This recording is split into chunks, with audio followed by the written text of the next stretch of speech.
Capítulo 4. Periodo cosmológico. Representantes monistas. Escuela jónica o escuela milesia. Tales de Mileto. Anaximandro. Anaxímenes. Escuela pitagórica. Pitágora de Samos. Escuela de Éfeso. Heráclito de Éfeso. Escuela eleática. Genófanes de Colofón. Parménides de Elea. Zenón de Elea. Meliso de Samos. Representantes pluralistas. Empédocles de Agrigento. Anaxágoras de Clasómene. Escuela atómica. Leucipo. Demócrito de Aptera. Periodo cosmológico. Se centra en la búsqueda del archeo principio de la naturaleza. Sabemos que los seres humanos representan algún interés que se refleja en sus teorías sobre el mundo. En el caso de los filósofos cosmológicos, a este carácter se le añade la diversidad de principios que concibieron, lo cual permite clasificarlos en monistas, aquellos que admiten la existencia de un solo principio. Tales, Anaximandro, Anaxímenes, Pitágoras, Genófanes, Heráclito, Parménides, Zenón y Meliso, entre los más resaltantes, y pluralistas, llamados así porque propone variados elementos para explicar el cambio a partir de aceptar al ser como principio. Aquí se encuentran Empédocles, Anaxágoras y Demócrito. Escuela eleática. Genófanes de Colofón. Parménides de Elea. El ser, inmutable. Los sentidos que perciben cambio y multiplicidad yerran, mientras que la razón acierta cuando expresa que solo el ser existe y es uno, eterno e inmutable. De origen aristocrático y de formación pitagórica, aunque de posición democrática. Legislador de su ciudad natal, fue el fundador de su escuela y autor de un poema que se conserva hasta hoy en fragmentos. Importancia de Parménides de Elea para la historia de la filosofía es grande, debido a que con él la filosofía va a llegar a un mayor grado de abstracción que la ofrecida por los filósofos estudiosos hasta ahora. A esta conclusión se llega porque, a decir de este filósofo, el principio del mundo es el ser. Es decir, Parménides, y todos los eleatas, llegan, por medio de la razón, a dejar de lado toda diversidad que hay en el mundo, concibiendo de manera abstracta la unidad material que existe en el universo. Entonces, el cultivo de nuestra razón nos permite entender que la realidad es unidad íntegra. En consecuencia, los cambios que observamos no hay que admitirlos sin cuestionamiento alguno, sino que deben ser explicados. De esa forma, sostiene que los sentidos por sí solos, al percibir el cambio, no nos proporcionan certezas, a lo sumo ideas variantes, en cambio, la razón es capaz de alcanzar conocimientos permanentes de la realidad, mostrando así que lo esencial del mundo se puede alcanzar de manera absoluta, invariable. Entonces, el camino de la razón nos permite alcanzar la verdad, que, a decir de Parménides, es bien redonda. El mérito de Parménides de Elea también se encuentra en distinguir claramente la investigación sensible de la racional.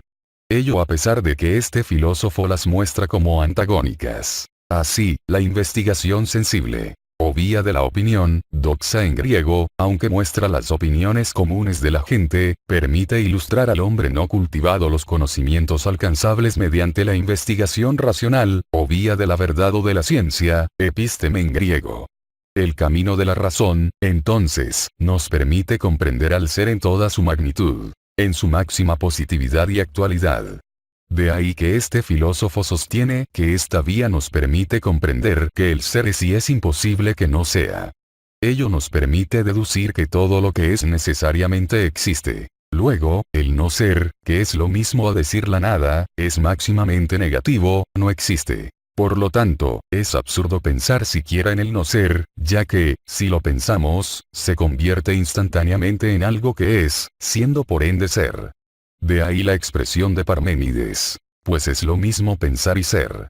Por consiguiente, la investigación sensible por sí misma es imposible, que no es lo mismo a decir falsa, pues, como afirma Parménides, ella sola nos habla del no ser y el no ser no existe. Asimismo, tenemos que el discurso parmenideo muestra una de las primeras conceptualizaciones de los tres principios lógicos.